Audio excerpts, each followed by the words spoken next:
కోట్లను అసంఘటిత కార్మికుల సమగ్ర చట్టం, కార్మికుల సమగ్ర చట్టం, కార్మికుల సమగ్ర చట్టం, కార్మికుల సమగ్ర చట్టం.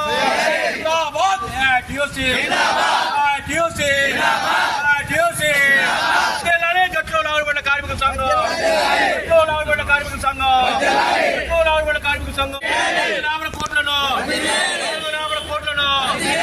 రాబడిన కోట్లను కూడా కార్మికుల సమగ్ర చట్టం.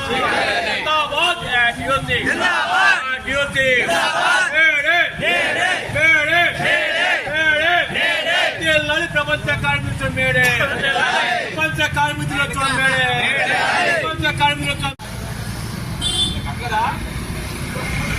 చట్టం కావాలి. ముఠా కార్మికుల సమగ్ర చట్టం కాపాడుకుందాం కార్మిక చట్టాలను.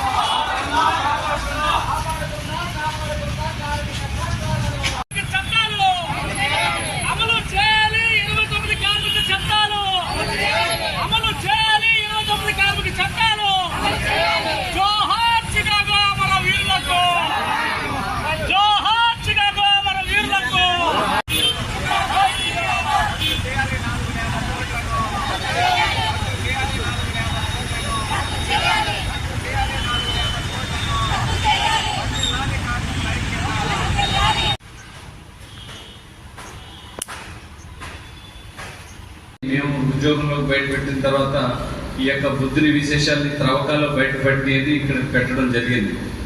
ఉదాహరణకు ఎప్పటి నుంచో ఉన్న ఒట్లూరు శివాలయం దగ్గర ఆయక స్తంభాలు అంటారు.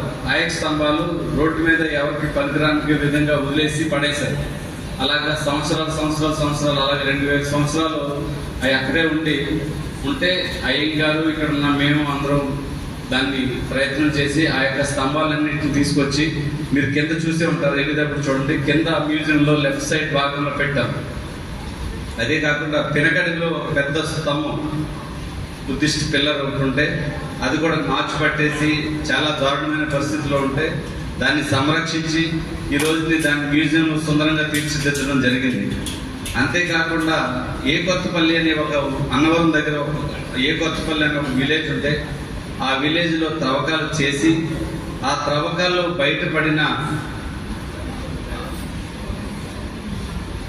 శాస్త్రాల్ని ఈ రోజుని మనం ఇదే మ్యూజియంలో పెట్టడం జరిగింది. సో ఇటువంటి వైశాఖ పూర్ణిమ నాడే జరిగాయి కాబట్టి ఇది ప్రపంచంలో ఉన్నటువంటి బౌద్ధులందరికీ, బుద్ధిస్ట్ ఫాలోవర్స్ అందరికీ కూడా విశేష పర్వదినంగా పరిగణిస్తూ ఉంటారు.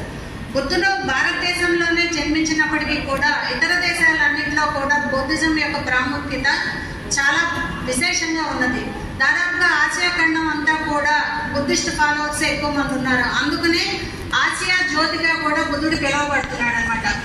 పురావస్తు శాఖ ఆధారాల ప్రకారం బుద్ధుని జాతక కథలు లిటరేచర్ ప్రకారం కూడా మన ఆంధ్రాలో క్రీస్తు పూర్వం 2వ శతాబ్దం నుంచి దాదాపు 10వ శతాబ్దం వరకు కూడా బుద్ధుడు బాగా నిరాటంకంగా 1000 సంవత్సరాలు బాగా ఆంధ్రప్రదేశ్లో పురోగతిలో ఉంది. బౌద్ధ స్థావరాలు కానీ, కట్టడాలు కానీ, స్తూపాలు నిర్మించడం కానీ బాగా విశేషంగా జరిగాయి అనమాట. ఆ తర్వాత బౌద్ధం అనేది క్షీణిస్తూ వచ్చింది. వైదిక మతం మళ్ళీ పునరుద్ధరింపబడి వైదికం క్షీణిస్తూ వచ్చింది.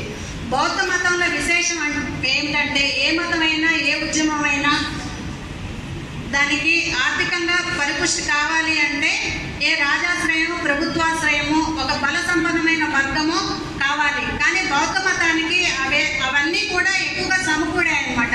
రాజులు కూడా ఆశ్రయం ఇచ్చారు, అంతఃపుర స్త్రీలు అనమాట. రాజులు వైదిక మతం ఆచరించినప్పటికీ కూడా వాళ్ళ రాణులు కూడా బౌద్ధ మతానికి, జైన మతానికి విశేషంగా విరాళాలు ఇచ్చి దాని ఉన్నతికి కారకులయ్యారు. అదేవిధంగా చేతి వృత్తి పనులు చేసేవాళ్ళు కూడా, చిన్న వాళ్ళు కూడా వాళ్ళకు తగ్గ సహాయాన్ని స్తూపాలకి వాటికి అందించడం అనేది జరిగింది. దానికి ఒక ఉదాహరణ, మన ఏపీ ఆంగ్లంలో పూర్ణకుంభం ఉంటుంది కదా, చర్మకారుడు ఆ పూర్ణకుంభాన్ని తనకున్నటువంటి ఆర్థిక పరిపుష్టితో ఆ పూర్ణకుంభాన్ని శిల్పకారుడి చేత చేయించి అమరావతి స్తూపానికి అందించారనమాట.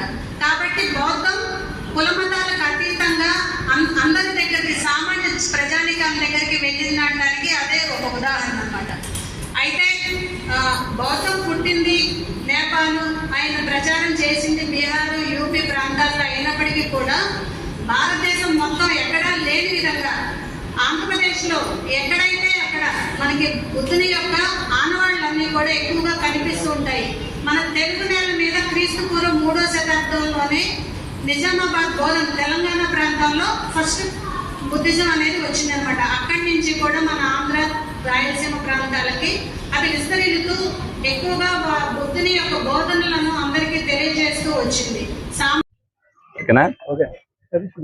ప్రతి నెల ఏదైతే పెన్షన్ పథకంలో భాగంగా ఏదో ఒక డివిజన్కి వెళ్ళి మరి అందరికీ కూడా నాయకులుగా మేమివ్వటం, ప్రతి డివిజన్లో ఇన్ఛార్జీలుగా వాళ్ళ ఇంటింటికి వెళ్ళి ఇచ్చినప్పుడు ప్రజల యొక్క సమస్యలు తెలుస్తాయనే ఉద్దేశంతో గౌరవ ముఖ్యమంత్రి చంద్రబాబు నాయుడు గారు ఏదైతే ఆదేశాలు జారీ చేశారో దానిలో భాగంగానే ప్రతి నెల కూడా ఇది 21వ నెల అవ్వచ్చు, అన్ని నెలల్లో కూడా ప్రజల దగ్గరికి ఒక్కోసారి ఒక్కో డివిజన్ రావడం జరిగింది. అనేక సమస్యలు ఒక్కొక్క దగ్గర సమస్యలు చెప్పిన దగ్గర ఉన్నాయి, ఒక్కొక్కళ్ళు అంతా బాగానే ఉందని చెప్పే దగ్గర ఉన్నారు.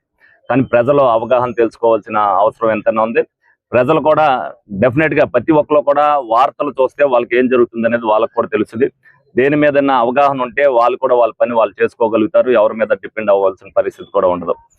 ఏదైతే ఇక్కడ మరి ప్రధానంగా మరి 15వ డివిజన్ లో ఇవ్వడం జరిగింది. మరి ఇంటి స్థలానికి సంబంధించి ఒక ఆవిడ అడిగింది, ఆవిడ పెట్టుకోవడం కూడా తెలియదు. డెఫినెట్ గా ఆవిడకి ఇంటి స్థలానికి సంబంధించి 2 సెంట్ల స్థలానికి సంబంధించి వాళ్ళకి చెప్తాం. ఏదైతే 35,000 లోగడ గవర్నమెంట్ లో కట్టారో ఆ 35,000కి సంబంధించి 3,000 మందికి పడిపోయినాయి, ఇంకా 300 మందికి పడవలసి ఉన్నాయి. అది ఏ విధంగా పెండింగ్ లో ఉన్నది అనేది కూడా వాళ్ళకి చెప్పడం జరిగింది. వాళ్ళకి కూడా తెలియకపోతే వాళ్ళు ఫోన్ నెంబర్ ఏదైతే 903003000627 అది కూడా మీడియా వాళ్ళు కొంచెం నోట్ చేసుకుని వేయాలని నేను కోరుకుంటున్నా. ఎందుకంటే పెన్షన్ కి సంబంధించి కానీ లోగడ జగన్మోహన్ రెడ్డి గారు గవర్నమెంట్ ఏదైతే పెన్షన్ తీసేశారో ఆ పెన్షన్లన్నీ కూడా వెరిఫై చేయడం జరిగింది. అందులో అర్హత ఎవరికి ఉంది, అర్హత ఎవరికి లేదు, అర్హత లేకపోతే దేనికి లేదనేది కూడా ఒక లిస్ట్ అయితే ఒకటి అందజేయడం జరిగింది.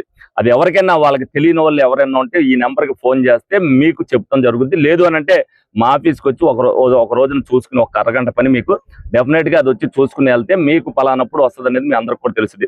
ముందు పెన్షన్ రావాలి అంటే ఎలిజిబుల్ లిస్ట్ లో ఉన్నావా లేదని మీరు చూసుకోవాల్సిన అవసరం ప్రతి ఒక్కరికి ఉంది. కాబట్టి లోగడ ఎవరైతే పెన్షన్ తీసివేయబడిందో వాళ్ళు వచ్చి అర్హత ఉందా లేదని చూసుకోవాల్సిన బాధ్యత ప్రతి ఒక్కరు కూడా తీసుకోవాలని చెప్పి సందర్భంగా తెలియజేయడం జరుగుతుంది.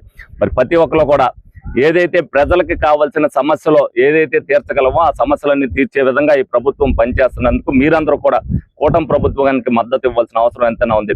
గౌరవ ముఖ్యమంత్రి గారు అవ్వచ్చు, లోకేష్ గారు అవ్వచ్చు, పవన్ కళ్యాణ్ గారు అవ్వచ్చు, ప్రజా సమస్యల మీదే రోజు కూడా ఏదైతే ఉన్నాయో దాని మీదే రివ్యూలు పెడుతూ ఏదైతే మౌలిక సదుపాయాలు అవ్వచ్చు, ఇంటి సమస్య అవ్వచ్చు, ఏదైతే తల్లికి వందనం అవ్వచ్చు, అన్ని విషయాల్లో కూడా ప్రభుత్వం ద్వారా రాయితీలు ఏవైతే వస్తాయో అన్ని కూడా చేయడం జరుగుతుంది. దాన్ని ప్రజలు అవగాహన చేసుకుని ఏదైతే ప్రజల్లో ప్రభుత్వం ద్వారా వచ్చే పథకాలన్నిటితో పాటు వాళ్ళకి ఏదైతే అవగాహన కల్పిస్తూ వాళ్ళకి వచ్చే పథకాల గురించి కూడా వాళ్ళు తెలుసుకోవాల్సిన అవసరాన్ని వాళ్ళకి తెలియాలని చెప్పి సందర్భంగా తెలియజేస్తూ ప్రజల ముందు అవగాహన పెంచుకోవాలని చెప్పి సందర్భంగా తెలియజేయడం జరుగుతుంది.